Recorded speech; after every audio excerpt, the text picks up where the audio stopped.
Hi, we're back again. There was some. Hi, we're back again. We're back again, and we had some technical difficulties before, and this last part of the story at the end was cut off. So, we rescheduled another quick part 2 to the Drasha, and let me try to tell you the story now. In the NYPD, who this summer during the protests, he and all his other fellow officers received a message that there are no days off. Everyone is on call 7 days a week, which meant that he'd have to work on Shabbos. So he didn't know what to do. So he went to Reb David Feinstein. Reb David told him he should go back to his captain, sergeant, whoever was in charge, and ask him if he could be excused for religious reasons. And he went back and he said, no, can't do it this time. Reb David told him to go back a second time, ask him again. He asked him again and again. He said, can't happen. So at that point, Reb David Feinstein rendered a halachic decision that he should go to work on Shabbos. Not because of the loss of his job, as much as when I heard the story, it was described as a chilul Hashem, a desecration of God's name, not to be there in this kind of situation that was going on.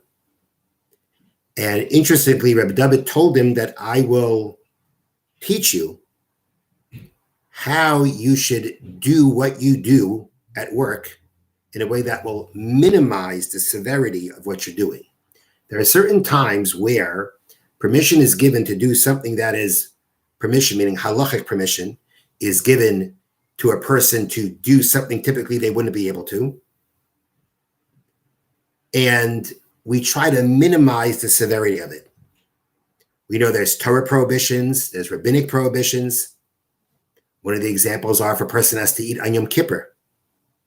So if possible, they break up their eating, because by doing so, they're not doing what would be a Torah prohibition of eating, even though they're sick and they have to eat. But the act itself is a prohibited act. They, so to speak, the Torah allows them still to do it. But even when the Torah allows us to do it, we try to minimize that act and basically lower it from being a Torah prohibition to a rabbinic prohibition. And this was seemingly what Reb David was going to be teaching this police officer what to do.